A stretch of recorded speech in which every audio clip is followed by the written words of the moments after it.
Jacob Burton here from StellaCulinary.com, and in this video, I'm going to demonstrate how to make these wedge potatoes, or Jojo fried potatoes, as they're also known sometimes. And it's a pretty simple, straightforward process. There are some tips and tricks that I'm going to show you along the way. We're going to start by cutting them into half and then into quarters and then into possibly eighths, depending on the size. But you just want a relative same size wedge. And you can see I have this camber of water sitting off to the side. And as I drop the fries into there, you can see the starch is already coming off of them. So what we want to do is we want to rinse that starch and rinse this water until it runs clear.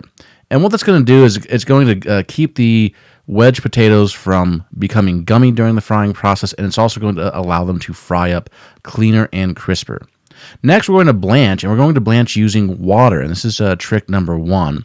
This is going to give us our nice, soft, almost mashed potato-like interior.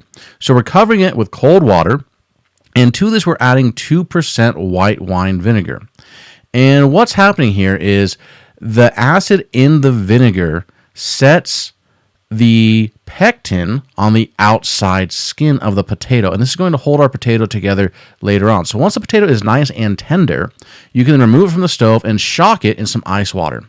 Now I'm taking it straight from the cooling ice water, the cold ice water, and I'm going to dust it in flour and set aside. Now I'm going to par fry these at about 325 degrees Fahrenheit. And what that's going to do is it's going to set the outer coating. I'm going to drain those on a paper towel and repeat this process until I have fried all of my Jojo potatoes, or wedge fries, that are dusted in the flour.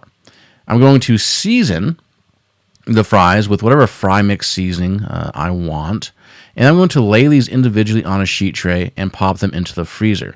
Now, this is an important step. Freezing them rock hard is going to break up the cellular structure on the inside of that Jojo potato and make it taste like mashed potatoes, or give it that mashed potatoes style of texture. Now, from here, you can work these right out of the freezer. So talk about a great go-to, right? You can have these in your freezer in your restaurant or at your house, already ready to rock. And you're going to finish them by frying them at 375 degrees Fahrenheit for about 4 minutes, or until they're a dark, crispy, golden brown. And then season again with whatever your favorite fry seasoning is. Here, I'm using a mixture of a ranch packet and Lowry's with a little bit of paprika. Don't judge. And then place them on a plate and serve them while they're still nice and hot. That, my friends, is how you make some Jojo potatoes. Hey, real quick before you go, you know this super awesome video is just a part of the StellaCulinary.com hamburger series.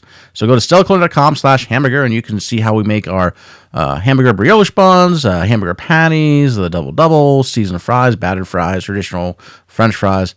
It's all there at StellaCulinary.com for your burger and fry making pleasure. So do not wait. Go to StellaCulinary.com/hamburger. And this is just a little secret for all those people who actually watch these videos all the way through from start to finish.